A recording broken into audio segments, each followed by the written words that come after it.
tous. Alors, une petite vidéo sur le début du nouveau chapitre, donc chapitre 11, structure des composés organiques. Alors ce chapitre est très important en chimie organique puisque ça permet déjà de voir les différentes formules qu'on peut utiliser pour écrire les molécules organiques. Et ensuite, ça va permettre aussi de comprendre comment on les nomme, comment on donne le nom d'une molécule organique. Alors déjà, avant de commencer, pardon, il faut évidemment savoir ce que c'est qu'une molécule organique et ce que c'est que la chimie organique, parce que c'est pas n'importe quoi. On parle de chimie organique contrairement à la chimie inorganique. Alors, vous avez 3 molécules ici de chimie organique, donc qui font partie de cette catégorie-là. Donc le bêta-carotène, que vous avez représenté ici. Alors, c'est pas grave si pour l'instant vous comprenez pas trop ce qui est écrit, c'est-à-dire la formule, bon, c'est normal. L'indigo, qui est une molécule, alors le bêta-carotène qu'on trouve dans les carottes, qui est par exemple, qui est orange. Donc c'est une molécule assez fréquente dans la nature, dans les fruits et les légumes. L'indigo, qui est une molécule qu'on utilise pour teinter les jeans. Alors maintenant, on fait de l'indigo de synthèse, mais avant, on l'extrayait de l'indigotine. Enfin non, l'indigotine était extraite, pardon, d'une fleur, d'une plante. Et le limonène, alors le limonène, c'est une molécule organique qu'on peut trouver dans l'orange, par exemple, dans l'huile essentielle d'orange ou de certains agrumes. Donc, 3 molécules qui sont emblématiques de la chimie organique, mais il y en a plein d'autres évidemment. Alors déjà, avant de commencer, qu'est-ce qu'une molécule? Donc je vous rappelle, je ne l'écris pas, que c'est un assemblage d'au moins 2 atomes. Donc c'est un assemblage d'atomes électriquement neutres, puisque les atomes sont neutres, la molécule sera neutre. Et il nous faut au moins 2 atomes pour avoir une molécule. Exemple, dihydrogène, H2, dioxygène, O2, tout ça ce sont des molécules. Mais on peut aller évidemment à un nombre d'atomes incommensurable, un très grand nombre d'atomes. Si vous pensez à l'ADN, c'est évidemment une molécule où on a beaucoup d'atomes. Ensuite, qu'est-ce que la chimie organique, contrairement à la chimie inorganique? C'est la chimie du carbone. Ça veut dire que toutes les molécules qui vont posséder du carbone, et on le verra de l'hydrogène aussi, font partie de la chimie organique. Donc la chimie organique, c'est l'étude de la transformation et de la synthèse des molécules organiques. Et pour avoir des molécules organiques, il faut des molécules à base de carbone et d'hydrogène essentiellement. Vous pouvez avoir des molécules qui ne contiennent que du carbone et de l'hydrogène, mais vous pouvez aussi avoir ce qu'on appelle des hétéroatomes, donc fréquemment l'azote, l'oxygène, le soufre, le chlore, le fluor, etc., etc. Attention, pour avoir une molécule organique, il faut nécessairement du carbone et de l'hydrogène. Si vous avez du carbone mais pas d'hydrogène, ce n'est pas une molécule organique. Je pense par exemple à CO2, dioxyde de carbone, qui est une molécule de la chimie inorganique. Et si vous avez de l'hydrogène mais pas de carbone, ce n'est pas une molécule organique. Par exemple, la molécule d'eau est également une molécule de la chimie inorganique. D'accord? Donc il nous faut du carbone et de l'hydrogène. Ensuite, un mot important de vocabulaire, en chimie organique, on va représenter ce qu'on appelle la chaîne carbonée de la molécule. Et c'est quoi cette chaîne carbonée? C'est l'enchaînement des atomes de carbone. Donc, puisqu'on est à base de carbone dans les molécules organiques, l'enchaînement des atomes de carbone va s'appeler la chaîne carbonée. Retenez bien ce nom. Alors maintenant, comment représenter ces molécules organiques? C'est la première chose qu'on va voir et on verra après, dans une deuxième partie, comment les nommer, comment leur donner un nom.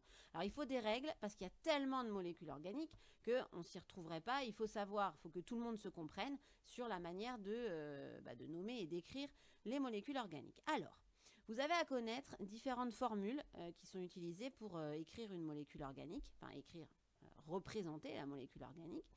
Donc pour ça, une petite activité avec, je vous donne le modèle moléculaire, donc ça on en a déjà parlé, d'une molécule de la chimie organique. Je vous rappelle que les atomes grisés ou noirs sont les atomes de carbone par convention. On aurait pu choisir une autre convention, c'est celle-ci qu'on a choisie en France. L'oxygène, c'est les sphères rouges et l'hydrogène, les petites sphères blanches. Je vous rappelle au passage que l'hydrogène ne fait qu'une seule liaison, ne doit faire qu'une seule liaison pour être stable. Le carbone, et c'est très important dans ce chapitre, doit faire 4 liaisons et l'oxygène, lui, fait 2 liaisons. D'accord? Donc c'est très important de savoir ça pour d'abord comprendre le modèle moléculaire. On voit que l'oxygène fait toujours 2 liaisons, hein, où qu'il soit. Le carbone en fait toujours 4 et l'hydrogène toujours 1. Mais ça va être très important si on ne vous donne pas le modèle moléculaire, qu'on vous donne d'autres formules et qu'il faut compléter ou en donner d'autres. Donc retenez bien ça dans votre tête. Alors, première formule avec laquelle on donne les molécules organiques, on les représente, c'est la formule brute. Alors cette formule brute, comme son nom l'indique, elle est brute. Elle donne des indications très importantes, mais pas tout. Donc c'est quoi la formule brute? Ça indique le nom des atomes qui vont être représentés par leur symbole et leur nombre. Alors vous avez déjà rencontré ces formules-là, d'accord? Donc ensuite, donc par exemple, une formule brute qui n'est pas celle qu'on a représentée ici, c'est CH4. C'est la formule brute du méthane. Donc ça donne le symbole des atomes présents et leur nombre en indice à côté. Attention, pour les molécules organiques, on représente toujours la formule brute avec le carbone en premier et le nombre de carbone, ensuite l'hydrogène et le nombre d'hydrogène, et tous les autres atomes dans l'ordre alphabétique. D'accord ? Donc ici, pour donner la formule brute à partir d'un modèle moléculaire, rien de plus simple, il suffit de compter les atomes de chaque type. Et on commence, on a dit, par le carbone. Donc le carbone, on compte combien il y en a. Alors il faut partir d'un endroit. 1, 2, 3, 4, 5, 6, 7, 8 et 9. Donc on est à C9. On a 9 atomes de carbone. Ensuite, toujours l'hydrogène. L'hydrogène, on compte donc les petites sphères blanches. 1, 2, 3, 4, 5, 6, 7 et 8. Il ne faut pas en oublier. Des fois, il y en a qui sont cachés dans les modèles moléculaires parce que c'est derrière, on ne les voit pas. Mais là, on les voit tous. Donc C9, H8.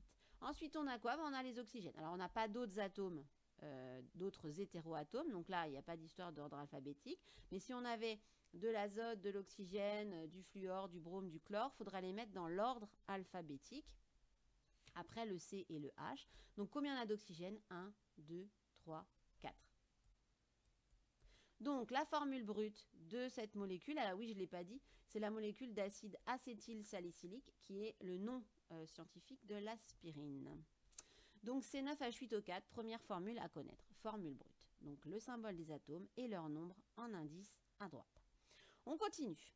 Ensuite, il y a la formule développée. Alors, comme son nom l'indique, la formule développée, ça ressemble beaucoup au modèle moléculaire, mais on remplace les sphères par les symboles des atomes. C'est une formule où on représente toutes les liaisons covalentes entre tous les atomes. Donc là, quand on a le modèle moléculaire, c'est pas compliqué, il suffit de suivre et sans se tromper. Donc je vais commencer ici par le cycle. Donc on a carbone, carbone, carbone, carbone, carbone, carbone. Donc on va avoir un hexagone. Donc voilà. Bon, alors c'est pas bien fait avec ma souris, hein, mais on a ça.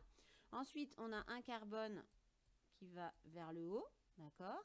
Et ensuite, alors je vais compléter, je vais commencer là, du coup, on a une double liaison avec, alors on représente les doubles liaisons, un oxygène, une simple liaison avec un O et une liaison avec un H. Donc de ce côté-là, je suis bon. Ensuite, au niveau du cycle, on a des doubles liaisons. On en a une ici, on en a une là, et on en a une ici. D'accord? Donc il ne faut vraiment pas en oublier. Et on a des liaisons avec des H, une ici, une ici,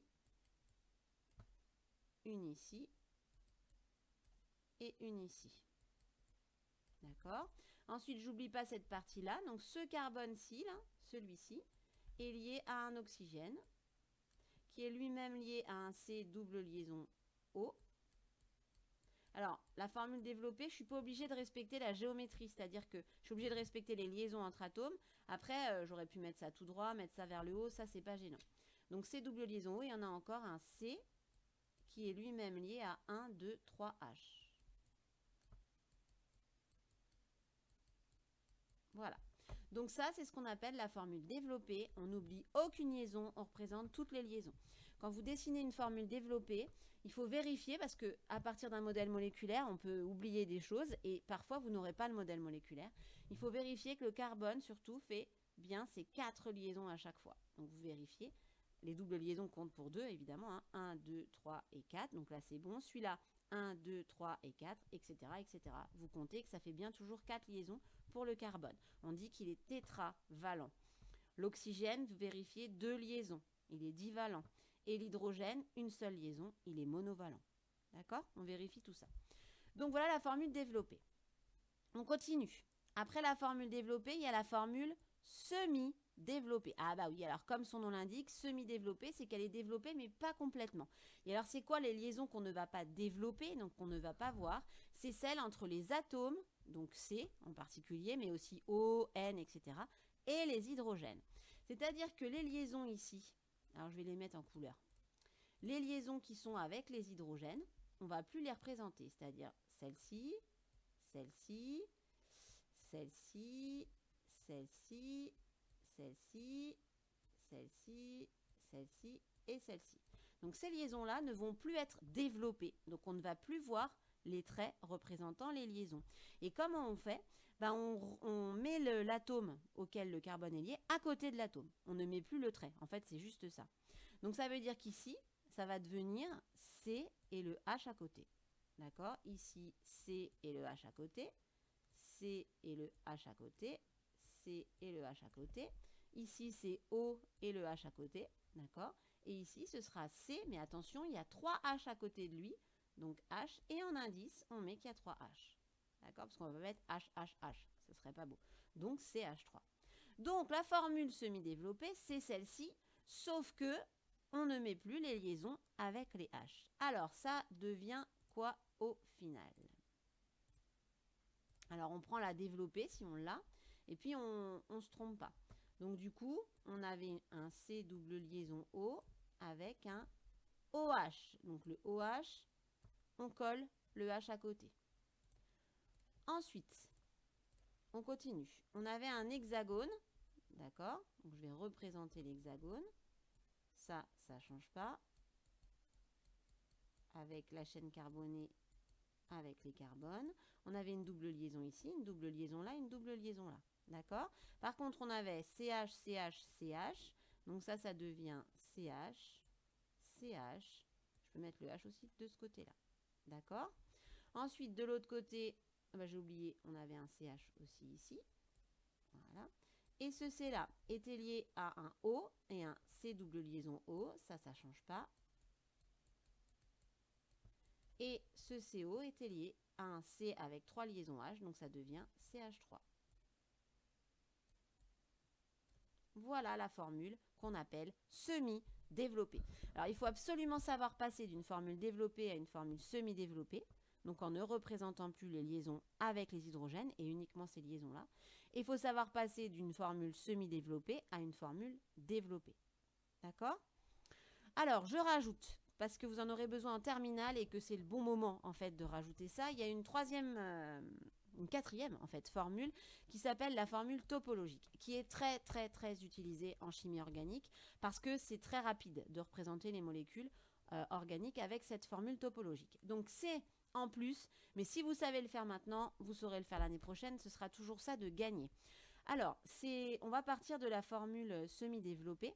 Et pour représenter la formule topologique, alors on ne représente plus les atomes de carbone. Ça veut dire qu'on ne marque plus le C. Mais on va représenter la chaîne carbonée par une ligne qu'on appelle brisée. Ça veut dire qu'à chaque fois qu'on va changer de carbone, qu'on va avoir un carbone, par exemple, on va avoir ça, et on va changer de direction. Là, ce sommet représente un carbone. À chaque fois que vous changez, que vous brisez la ligne, c'est qu'on a un carbone, mais il n'est plus représenté. Donc ici, par exemple, mon C ici, c'est un point. Ensuite, je vais au C d'en dessous, un autre point. Ensuite, un autre C ici, donc je brise la ligne. Un autre C ici, je brise la ligne. Un autre C en bas, je brise la ligne. Un autre C ici, je brise la ligne. Un autre C, je brise la ligne. Et je reviens à mon carbone qui était ici. D'accord? Donc vous avouerez que c'est quand même plus rapide. Ensuite, les doubles liaisons apparaissent. Une double liaison, une double liaison, une double liaison. D'accord? Ensuite, alors, on continue pour la technique. Les atomes d'hydrogène ne sont plus représentés. Ça veut dire qu'ici, il y a un H, mais on ne le représente pas. Ils sont sous-entendus. Ça veut dire que les H, dans cette formule topologique, on ne les verra jamais. Les carbones, c'est au niveau des sommets de la ligne brisée. Les H, ils n'apparaissent plus. Ils sont sous-entendus. Ça veut dire qu'il faut faire un travail. Il faut se dire qu'ici, j'ai un carbone et que ce carbone fait déjà 1, 2, 3 liaisons. Ça veut dire qu'il lui manque une liaison. Ça veut dire qu'il y a un H qui n'est pas représenté. D'accord? Donc, on fait le travail, et si on a besoin, à force, ça va devenir automatique, de savoir combien il manque de liaisons au carbone. Bah, ces liaisons manquantes sont des liaisons forcément avec des H qui ne sont pas représentées. Les liaisons multiples, elles sont mentionnées, hein, c'est ce que je vous ai fait ici. Et alors, qu'en est-il des autres atomes qui ne sont ni H ni C? Eh bien, eux, ils figurent avec leur symbole. Ça veut dire que ceux-là, on va les représenter. Et quand il y a des atomes d'hydrogène qui sont liés à ces atomes-là, on les représente aussi. Parce que sinon, là, c'est un peu plus compliqué. Donc ici, j'ai un carbone. Lui n'est pas représenté. Mais j'ai une double liaison avec un oxygène. Donc là, je les représente. Et j'ai une liaison avec un OH. Donc là, je représente la liaison avec l'autre atome. Et comme il est lié à un atome d'hydrogène, là, je représente l'atome d'hydrogène. Donc les atomes d'hydrogène ne sont pas représentés pour la formule topologique quand ils sont liés à un carbone. Par contre, quand ils sont liés à un autre atome que le carbone, là, on les met à côté. D'accord? Comme dans la formule semi-développée. Donc, si je termine ici, mon carbone, là, il est lié à un oxygène. Donc ça, je représente l'atome d'oxygène. Ensuite, il est lié à un carbone. Donc là, je brise, hop, la ligne. Ici, je vais avoir un carbone, mais je ne le représente pas. Et ensuite, j'ai un CH3, donc encore un carbone. Je brise la ligne, donc là, j'ai un C, là, j'ai un C. Et je ne représenterai pas le carbone. Ici, j'ai une double liaison O. Donc là, je suis obligée, puisque c'est un O, de représenter la double liaison ici, la liaison multiple avec l'oxygène. Par contre, ici, j'ai un C qui n'est pas représenté, mais c'est la pointe de ma ligne ici. Et j'ai 3 H normalement. Bah, comme ils sont liés à un C, je ne les représente pas. Et c'est sous-entendu, ce C-là, il est lié à un seul autre atome. D'accord? Donc, il lui manque 3 liaisons. Donc, c'est sous-entendu qu'il va faire 3 liaisons avec 3 H. Donc voici la formule topologique qui, quand vous la maîtrisez, permet de représenter beaucoup plus rapidement certaines molécules parce qui sont quand même assez rudes à représenter en formule semi-développée ou développée. Alors là, ça prend encore plus de temps. Donc la formule topologique, elle est super pratique. D'accord? Surtout pour représenter les chaînes carbonées linéaires. Par exemple, quand vous avez ça, tac, tac, tac, tac, bah en fait, qu'est-ce que c'est? Il y a combien de carbone? 1, 2, 3, 4, 5, 6 carbones. D'accord? Ce carbone-là, bah, il n'a qu'une seule liaison. Donc, ça veut dire qu'en vrai, il est lié à... Alors, je vais représenter en couleur. Tac. Ça veut dire que celui-là, il est lié à 3H en réalité. Donc, on est à CH3. D'accord? Une liaison que je vais faire en bleu. Donc, une liaison. Ensuite, on arrive à ce carbone-là. D'accord? Alors, je vais déjà représenter la chaîne carbonée. Ensuite, un autre carbone. Je laisse de la place. Un autre carbone. Un autre carbone. Et un autre carbone. D'accord? Ensuite, je m'occupe des H qui manquent. Alors, ce carbone-là, il fait déjà 2 liaisons. Donc, il lui manque 2 liaisons avec 2 H. Donc, ça va être CH2. Ce carbone-là, il a déjà 2 liaisons, il lui en manque 2, donc ça va être 2 liaisons sous-entendues avec 2 H. Ce carbone-là, il a déjà 2 liaisons, il lui en manque 2, sous-entendu, donc CH2. Celui-là, 2 liaisons, il lui en manque 2, donc 2 H. Et celui-là, il n'a qu'une seule liaison, donc il lui manque 3 liaisons, qui vont être 3 liaisons avec des H, CH3.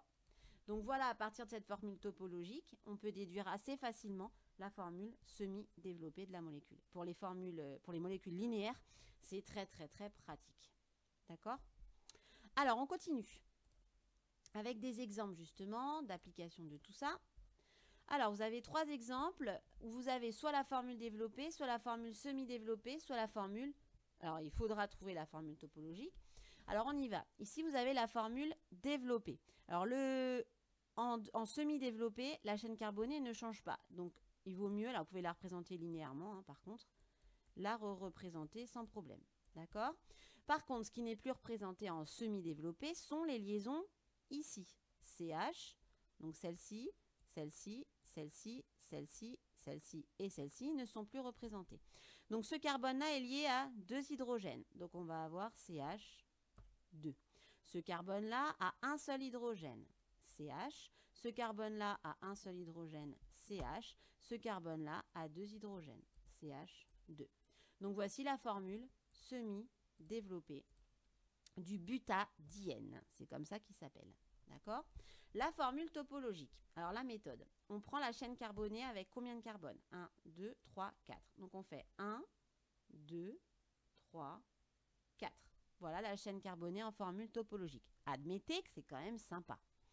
Ensuite, on a les doubles liaisons, il ne faut pas les oublier. Donc une double liaison entre les deux premiers C, tac.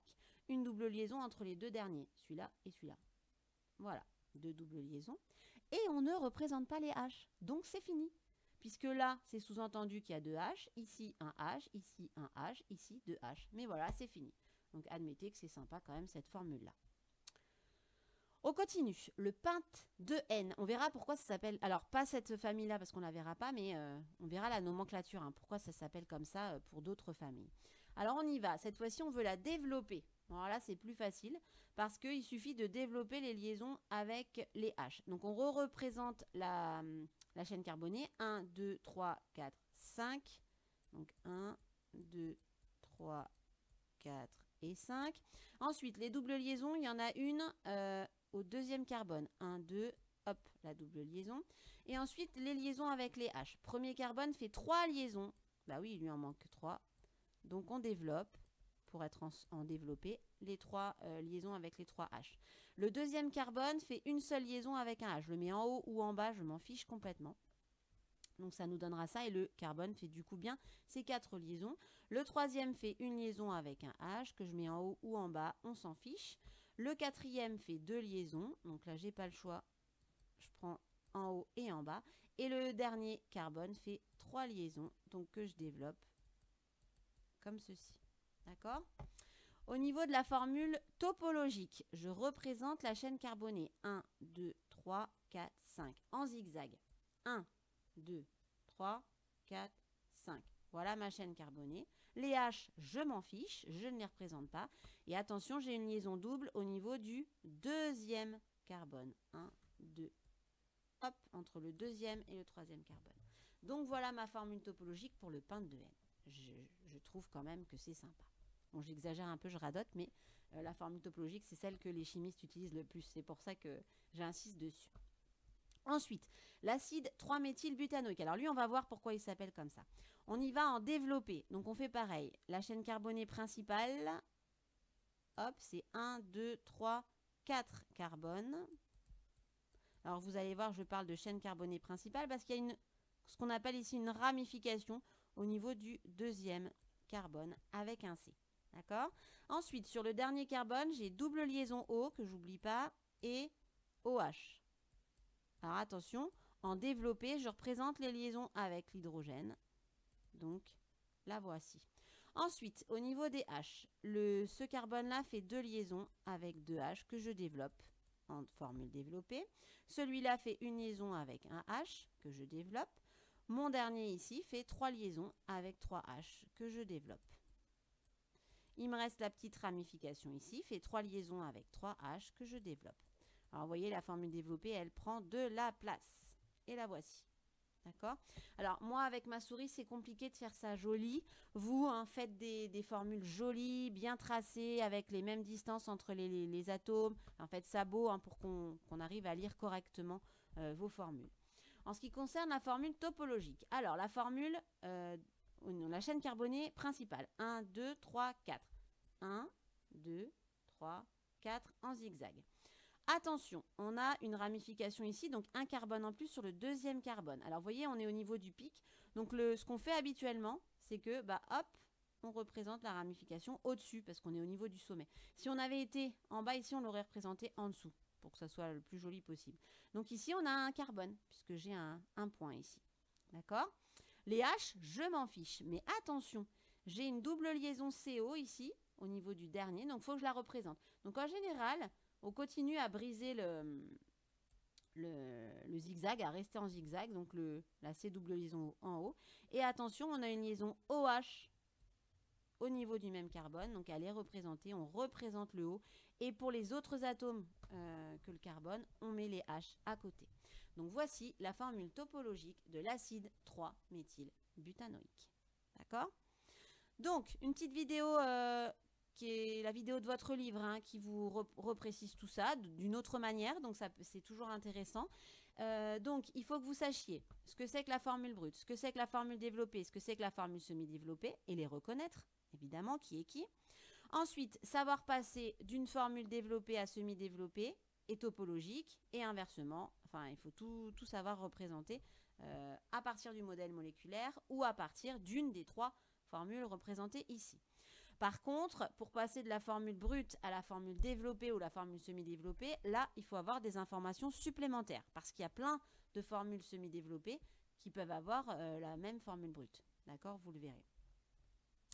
Alors, on continue avec le grand 2 sur. Alors, quelque chose qu'il va falloir apprendre, que vous avez normalement commencé à voir en seconde, c'est ce qu'on appelle les familles de composés organiques. C'est-à-dire qu'on a essayé en chimie organique de prendre les molécules organiques et de les mettre dans des familles.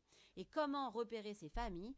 Toutes ces molécules qui appartiennent à la même famille possèdent des groupes dans leur formule chimique qui sont les mêmes. D'accord? Et surtout, ces molécules qui possèdent ce qu'on appelle les mêmes groupes caractéristiques ont des propriétés chimiques qui vont être communes.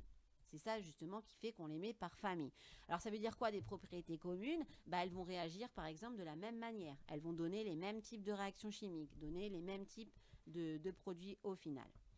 Attention aux mots de vocabulaire importants. Le carbone qu'on appelle fonctionnel, donc carbone fonctionnel, c'est le carbone qui se trouve dans le groupe caractéristique, d'accord, ou sur lequel se trouve le groupe caractéristique. Vous allez voir. Donc, c'est le carbone qui est dans le groupe caractéristique ou sur lequel va s'attacher le groupe caractéristique. Vous allez voir. Alors, au programme cette année des familles chimiques, vous avez les alcanes, les alcools, les aldéhydes, les cétones et les acides carboxyliques. D'accord? Donc, à connaître. Les alcools, les aldéhydes, les cétones et les acides carboxyliques sont des familles qui possèdent des oxygènes. Donc, on parle de composés oxygénés. D'accord? Les alcanes sont des molécules, c'est les molécules dont on parle, c'est la famille chimique la plus simple qui existe. Il n'y a que des carbones et que des hydrogènes. C'est ce qu'on appelle des hydrocarbures saturés. Donc hydro pour hydrogène, carbure pour carbone et saturé parce qu'il n'y a que des liaisons simples. Il n'y aura pas de liaisons multiples. Donc les alcanes, que des carbones, que des hydrogènes, que des liaisons simples. D'accord? Un exemple, voilà, le 2-méthylpentane. Alors on verra comment on les appelle, hein, pourquoi c'est comme ça. Que des C, que des H et que des liaisons simples en vérifiant que le carbone fait toujours bien ces 4 liaisons, donc est bien tétravalent. Il n'y a pas de groupe caractéristique, c'est-à-dire que les alcanes, il n'y a pas de groupe reconnaissable. On les reconnaît parce qu'il n'y a que des carbones, que des hydrogènes et que des liaisons simples. Ok ? Ensuite, la famille des alcools. Alors facilement reconnaissable, c'est des molécules organiques où vous allez repérer un groupe OH. Un groupe OH lié à un carbone. Ce groupe porte un nom à connaître. Il s'appelle le groupe hydroxyle. Hydro pour H. D'accord? Donc c'est un groupe hydroxyle et dès que vous avez ce groupe hydroxyle dans la molécule OH, vous avez affaire à une molécule qui appartient à la famille des alcools. Exemple ici le propane 1-ol, on verra aussi pourquoi il s'appelle comme ça. Donc vous avez des carbones, des hydrogènes et des liaisons simples et un groupe OH qui est lié sur un carbone, sur ici le 3e carbone. Ou le premier, ça dépend dans quel ordre on numérote la chaîne. D'accord? À connaître aussi par cœur. On continue. Alors, on passe à ce qu'on appelle les composés carbonylés. Alors, pourquoi carbonylés ce nom-là? Parce qu'ils possèdent comme groupe caractéristique un groupe carbonyle. Le groupe carbonyle, c'est un C double liaison O. Donc, dès que vous repérez dans une molécule un C double liaison O, mais attention, pas lié à un autre oxygène, un C double liaison O, c'est un groupe carbonyle. Et vous avez, attention, 2 familles différentes suivant le groupe carbonyle que vous avez. Attention, si vous avez un groupe carbonyle où le carbone de la double liaison CO est lié à un hydrogène, pas à un autre carbone, à un hydrogène, et que l'autre côté, c'est lié à un carbone. Vous avez affaire à la famille des aldéhydes, d'accord? Et donc, un exemple ici, le propanal, donc C double liaison OH, donc c'est ça en fait le groupe caractéristique des aldéhydes, C double liaison O, le groupe carbonyle, avec un H, vous avez un aldéhyde. Et ce groupe-là sera toujours en bout de chaîne, forcément à cause du H. Si vous êtes au milieu de la chaîne, ce n'est pas un H que vous avez, mais un carbone. Donc si vous avez un aldéhyde, le C double liaison OH est toujours situé à l'extrémité de la chaîne carbonée. Par contre, si vous avez un C double liaison O qui est lié de part et d'autre à un carbone, donc des deux côtés vous avez un carbone, dans ce cas-là, le C double liaison O, donc le groupe carbonyle, est en milieu de chaîne, enfin en milieu et dans la chaîne carbonée, on a affaire à la famille des cétones. Exemple, la butanone, vous avez un C double liaison O, donc un groupe carbonyle, mais entouré de deux carbones. D'accord? Donc ça, c'est une cétone. Il est inséré dans la chaîne carbonée. Il ne sera jamais en bout de chaîne pour les cétones. Si c'est en bout de chaîne, c'est un aldéhyde parce que vous aurez forcément un hydrogène. D'accord? Dernière famille, la famille des acides carboxyliques. Alors c'est très facile à reconnaître parce que pour avoir un acide carboxylique, il faut un groupe assez important. C'est le C double liaison O, mais attention, avec un OH sur le carbone. C'est un groupe qu'on appelle carboxyle, donc absolument à connaître le nom des groupes et à ne pas mélanger carbonyle et carboxyle. Carbonyle, c'est C double liaison O tout seul. Carboxyle, c'est C double liaison O OH. D'accord? Donc si vous repérez ce groupe, comme ici dans l'acide éthanoïque, donc ce gros groupe-là, vous avez affaire à un acide carboxylique. Et là encore, le groupe acide carboxylique, le groupe carboxyle, est toujours en bout de chaîne. Forcément, c'est C double liaison OH. Il ne peut pas y avoir d'autres liaisons avec un autre carbone. Donc toujours en bout de chaîne. Ces acides ont des propriétés acides. Comme vous l'entendez, un pH faible, ça donne, ça a des propriétés acides. Vous verrez en terminale ce que ça implique du coup. Attention à ne pas dire que dans ce groupe COH, on a un groupe carbonyle. Non, on n'a pas un groupe carbonyle. Parce que le groupe carbonyle serait lié ici à un C ou à un H. Ici, vous avez un OH. Donc, si vous avez tout ce groupe, c'est un groupe carboxyle. D'accord? Donc, attention à ne pas vous tromper avec ça. Un petit détail, oui, dans les formules générales ici des familles, vous avez des groupes R là. R. Ça, c'est ce qu'on appelle des groupes alkyles. C'est le reste de la chaîne carbonée. D'accord? Donc, c'est un groupe hydrocarboné à base d'hydrogène et de carbone que vous avez, on le représente de manière générale, mais ça peut être CH3, CH2, CH3, etc. etc. C'est le reste de la chaîne carbonée. Voilà. Donc là encore, une petite vidéo que vous pouvez regarder. Et une fois, alors il faut les apprendre, ces groupes. Il faudrait les apprendre par cœur, puisque vous en aurez besoin par la suite. Il faut les connaître par cœur, savoir les repérer. Une fois que vous avez travaillé là-dessus, vous me faites les exercices que vous avez ici, que je vais corriger juste après. Bon courage!